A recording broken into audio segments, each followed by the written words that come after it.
untouchable. Fucking tombstone, I'm gonna dig his fucking dirt up. Hey, yo, where the fuck Carney at, yo? Carney, where the fuck you at? Ah! Mr. Disrespectful. I'm gonna bro was definitely on that disrespectful shit. I saw a documentary about you that said you're the most his hated rapper in disrespectful next level. Philadelphia. My son had no type of remorse for nobody. I like that shit. They hate me, that mean they like me, or they do something. Like, my son was on that. They paying attention. Watching a couple videos on that. I make them feel some type of way. So if I can make you feel some type of way, I'm gonna keep making you feel some type of way. Like, real niggas fuck with me. Like, the street niggas can vouch for me. Anywhere I go, nobody don't play with me. I never got robbed. I never got touched, shot at in the city yet. Police say a 25-year-old man was killed after being shot in the chest and hand, but they are still working to find where the shooting happened. Sources ID him as I watched the video of like his shooting.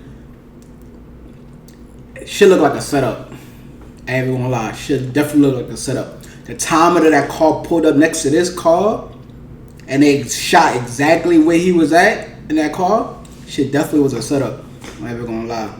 The timing Dul was... Vix, a rapper known as Ybc Dul, affiliated with the West Philadelphia Young Bag Chasers, or YBC gang. Friday, August 23rd, 2024, police responded to the 5500 block of North 6th Street in North Philly just after 3:30 p.m. They'd locate a white SUV with multiple bullet holes, but no body. A nearby hospital would report a 25-year-old gunshot victim. He'd been shot multiple times to the chest and hand, driven to the hospital by a friend, and pronounced dead 25 minutes later. It wouldn't take long for word to spread that Philly rapper Ybc Dul, aka Mr. Disrespectful, just got killed. Viral for all the wrong reasons, Dul lived up to his name and wouldn't disappoint, as any time. And I feel like with the interview that dropped like literally 24 hours before you died, I feel like that should definitely help the Opps even have clues of what was going on. And I feel like he was just showing too much, showing where everybody was at, showing where they was hanging at, showing the blocks they was walking on. Some people were we outside every day, like just showing too much. He was just showing too much in that interview, and you showing the Opps way too much for them to even have a drop on them. Time he was on camera, he continuously dissed the dead in the worst ways possible.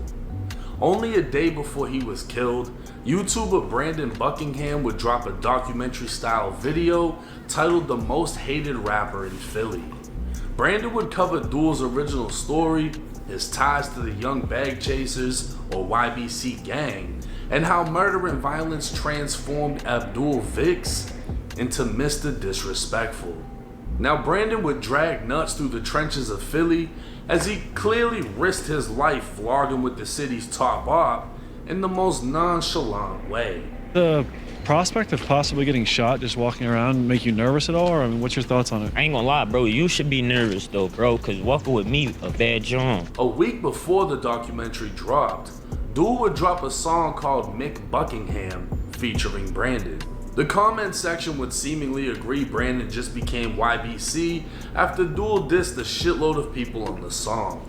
But even the title of the song is a diss in itself. Listening to Dul on No Jumper, Adam would ask about all the fast food and McDonald's references. Last question, why are you always dumping out French fries? Because like niggas shouldn't be working at McDonald's. They should have worked at Chick-fil-A or Wendy's or something. Like that's more high class. Like McDonald's a bad job. Everybody go to McDonald's. Like he should have worked there. So you had an enemy who got killed working there or leaving there or something? He should have worked at Qdoba or somewhere where it wasn't a drive-through. It's somewhere where it was. He should have worked somewhere where it wasn't a drive-through. Jesus. Yeah. Come to find out, 22-year-old Zaire Stafford was gunned down in December of 2023 by an elementary school. Zaire, who went by the name Booga, was the brother of CCK rapper Sani Goon. Booga would be killed walking distance from a McDonald's he allegedly worked at, hence the McDonald's dissing. But Dul would take it a step further, dropping a song titled McButtons and McNuggets. The song would be the most demonic McDonald's commercial ever filmed, with Dul saying,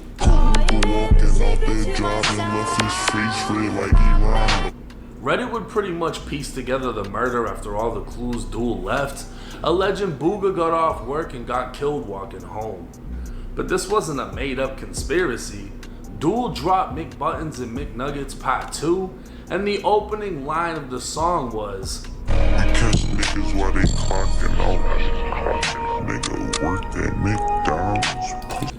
I want to know people like this, like, when you just dropping so much, like, details in they raps, like, how the feds not even on shit like this? Like, how the cops not even on shit like this? Like, you really talking about where they worked at. You showing like they shot them while they walking out, drive through. It's like it was just mad pieces put together. Like, cops is easy to work on this. Dul would continue to troll Booga's death, making multiple videos ordering Ooga Booga sauce. You want honey mustard, barbecue sauce, and sour? I want the Ooga Booga sauce. I bet y'all won't take that water. You know what the Ooga Booga sauce is? You want to know I won't take your order to get out my drive-thru list? Y'all got the Ooga Booga? So while Brandon was doing nothing more than his job, documenting an infamous Philly rapper, Dul would name the song Mick Buckingham, once again making another McDonald's reference, dissing Booga. But this wasn't the worst thing Dul had done by far. He posted to his Instagram story a video of a CCK member named Quay in a casket, and for obvious reasons I won't be showing the video on YouTube. 22-year-old Quadir Cheeks was ambushed in West Philly when 4 men jumped out of a car, firing a total of 43 times, shooting him only 12. 43 bullets? Ybc is allegedly responsible for killing multiple members of CCK, and they'd remind them by shooting C's in their videos. After Quay died, even Redditors were telling CCK to throw in the white flag. See, the war in Philly is nothing more than a game to the ones on Reddit, as 132 people actually voted on what they thought would happen next, with Dul being killed getting the least amount of votes. Only a month ago, Dul dropped Long Live Jeffrey Dahmer, featuring Chicago rapper Lil Scoom and Lil Jeff. 21-year-old Lil Jeff was... I ain't gonna lie, Lil Jeff, I heard he was on that. I ain't really get in tune with any of that was going on out in Chicago. I ain't gonna lie, I'm gonna do that. I'm gonna do a reaction on that next, son. I ain't gonna lie. Killed June 8th after attempting to murder someone and getting killed himself. 18-year-old Lil Scoom was murdered July 7th, and his shooter would fire at the police, successfully getting away. Dul would drop the song on July 20th, but the fact that he was in a video with 2 ghosts wasn't enough to keep him from following the same path. All 3 rappers would be murdered within 8 months.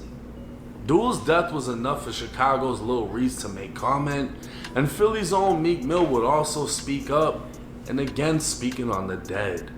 But blood makes any war too far gone, as Dul's Opps have already started dissing, and it isn't hard to imagine why. Now, as respectfully as I can say this, what you put out is what you get in return. Like, exactly. I feel like when you start dissing Degs, I feel like it's just a matter of time what comes after that. Especially if you still in the neighborhood, you still around some type of people, still trying to around the same crowds. I feel like it's just a matter of time of something happening. I mean, like, I feel like the best result for him, he was getting money, he was doing what he had to do. I feel like he should have got up out of Philly. And I feel like he could have moved to like the suburbs of like Pennsylvania. You way out the loop. Ain't got to worry about none of this shit. I feel like he was just so caught up in like what was going on out there. I feel like time just be moving fast. They just be living in the moment. We living in the moment. You gonna be expecting like a lot of shit to happen. When Julio Fulio died, it wasn't really a surprise. It was just like, damn, it finally caught up to him. With Dul, it's like, yeah, you know, it's hard to feel sympathetic for people when they kind of wish it upon themselves. You have people that go to war, whether in the streets, the military, whatever, and they just humbly, you know, do what they do. And then you have people that take it a step further. I think what happened with Dul is, like other people, he found a lot of attention from the crazier shit that he did. And what comes with that is, okay, well, I gotta do more shit. This is getting me way more views, way more. That's what it is too. Especially like you like when you rapping, I feel like the negative always gotta go up higher than the positive. I feel like people would just engage more with like the violence, the killers, everything like that. People engage more. People are more in tune with that. People gonna. I feel like that just make you bigger, but that's also a curse at the same time. Publicity, I'm Mr. Disrespectful in a deadly city and I haven't been touched, and if I just keep standing on this, the fans is just gonna grow and grow, and that's how he looked at it. This is my road to success, but at the same time, like every street, it goes two ways. Ahead of him was success, behind him was something else. And to be honest with you, it seemed like he was driving in the other direction. He dug himself an early grave through his actions. And he's not the only one doing this. And I mean, we see this happen all the time, even with Lil Jeff. Lil Jeff allegedly killed how many people? They said, what, 10, 11? Like, this kid was 21 years old, getting busy. To the point that that's pretty much all he was known for. His biggest song was after two kids got shot at his school and died on camera. Damn. So it's like, what you put out is what you receive. And I'm not gonna act like a whole bunch of motherfuckers in Philly ain't about to go crazy over this shit. Everybody pretty much knows that. That shit just gonna be a cycle. That shit ain't gonna never stop. You got YBC mans, they gonna be like, they could just kill my mans. Now I gotta go spin. So now that shit probably just be another war. That shit never gonna stop. It's gonna be get back after get back after get back. Just hopefully some of y'all will get the bigger picture. And hopefully some of y'all will stop acting like shit's a game, voting on Reddit for who the fuck you think is finna win the war. Nah, yeah, that's crazy. I ain't gonna lie. Making bets on what you think is gonna happen. Making bets on another nigga life is y'all's crazy. Thoughts and comments in the comment section. I do want to point this out. I seen some hate going towards Brandon Buckingham. He isn't doing anything wrong. The music video, you could say what you want to say, but he isn't in control of what Dul. I just like how Academics was with Chicago. Like, you feel me? He brought a light on Chicago. He was giving people nicknames. He was just showing y'all what's going on in Chicago. But everybody felt like it was Ack. Like, yo, Ack, you over here boosting up the crimes. You over here giving people names they gotta live up to in these streets. I feel like it's also there's people that's out here that's doing that. Feel me? So you can't really put the blame on someone that's vlogging and that's just showing y'all the lifestyle that these people are living. Said in the song, he's just jumping on the video. You know what I'm saying? It's no different than if he linked up with Lil Durk and jumped on a song with Durk. He had the opportunity and he took it. He's not wrong for that. People are acting like he's somehow responsible because he made the documentary. I don't go for that at all. I fuck with his content. And if you want to be on camera, whatever you do on camera is on you. The fact that he documented it and posted it, it can't be held against him. They wanted to be on camera, and they wanted that image. For sure. They got exactly what they asked for. But hey, like I said, drop y'all's thoughts. Yeah, I ain't even gonna lie. Like, tell me, like, it's only one way out this. Like, he lived up to his name. I feel like when you got a type of name like that, Mr. Disrespectful, people want to see, all right, what you disrespectful about, what you doing out here. And people want to take that crown from you or take that name from you just to say like, oh yeah, we got him out of here. You feel me? And I ain't gonna lie, bro really loves his name. Bro's really out here doing shit. Now they talking about a connection where I think somebody got shot and a kid got shot in a car right like a couple minutes before this happened. So now they trying to put that together, like, for me. So I ain't gonna lie, it's like a lot going In the on. comment section, it's 1090 Jake. I'm rocking with y'all. Y'all rocking. But yeah, though, rest in peace, Ybc Dul. Praise out to his family. But I feel like a lot of this shit never gonna stop. Like, you living in the hood, you living in the type of environment that's killings going on non-stop. I mean, damn, rest in peace.